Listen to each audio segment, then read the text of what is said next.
Welcome, everyone, to another Silicon Labs product podcast. Today, we're excited to have Mark Beecham join us again. Thanks, Mark, for joining us. Hey, Kyle. Thanks for having me.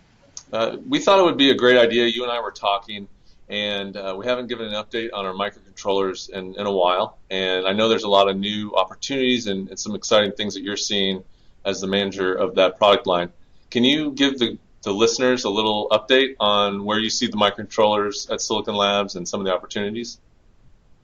Yeah, for sure. I can start with 32-bit, and what we're seeing there is a lot of opportunities where some of our more unique features kind of stand out. So these are things like PRS and LE-Sense, and when those are used either together or standalone, we see a high chance of winning. And so what we want to do is, in order to highlight that and to make customers as well as sales understand, is create some of these more targeted reference designs. So we recently released the occupancy sensor reference design, which took advantage of LE-Sense on our MCU, and that was able to create a lower power system than some of the competitors out there. And what's nice about that is that it's also kind of a platform feature. So LE-Sense is found on all of our EFM32 as well our series of parts, so it can apply to the entire platform of parts we have. And what we're working on now is a couple more. So we're trying to target these applications that really care about some of these features. So we have metering coming up, as well as a contact sensor coming up. One of the feedbacks that we've received is we always state that these parts are low power or that the PRS is very useful, but we don't really give concrete examples or exactly how to use it. And so we want to remedy that and try to give you exact use cases that you can show the power consumption difference of using some of these unique features on our parts. So look for those coming out. And you said on the metering example, it's going to be the flywheel or the flow example. Correct, yeah, exactly. That uses LE-Sense?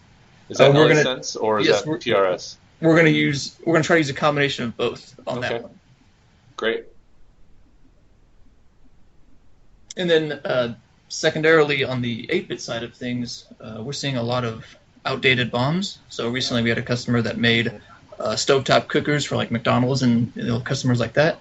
And they had multiple old microchip PIC parts on there with outdated features and outdated pricing. And as the ASPs of these 8-bits have fallen, it can be a powerful tool to be able to show the customer, hey, here's our new features we have on some of our smaller 8-bits, and here's the price that they come at.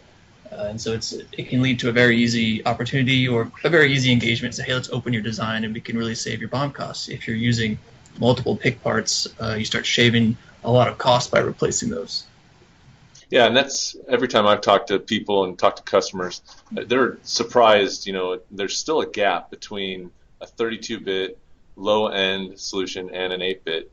And you get all that functionality in that 8-bit part, but the price is just, there's a good distance between, putting in that 8-bit solution and stepping up to 32-bit. So it's definitely, the customers see the difference, and they like being able to take advantage of the solution but not have to pay for it. Yeah, that's correct. We found that 8-bit continues to have kind of a home in the ultra low price. It's kind of this little bunker that it has just due to some of its size benefits and the core and things like that. So you mentioned to me that you're doing some different things to improve and make it easier for customers to use the 8-bit parts. Can you talk about a couple of those things?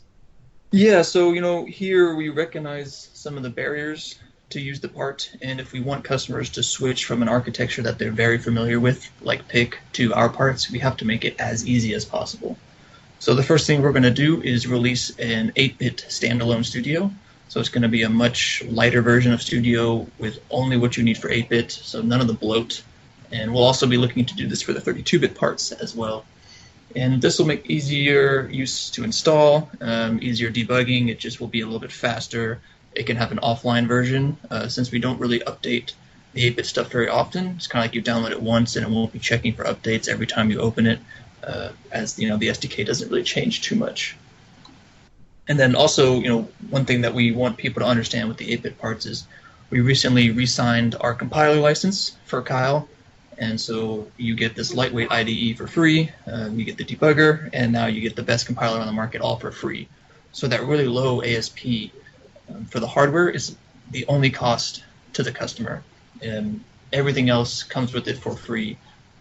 All these investments that we've made for the 32 bits for the wireless part, you kind of get these advanced tools with the 8 bits for no charge.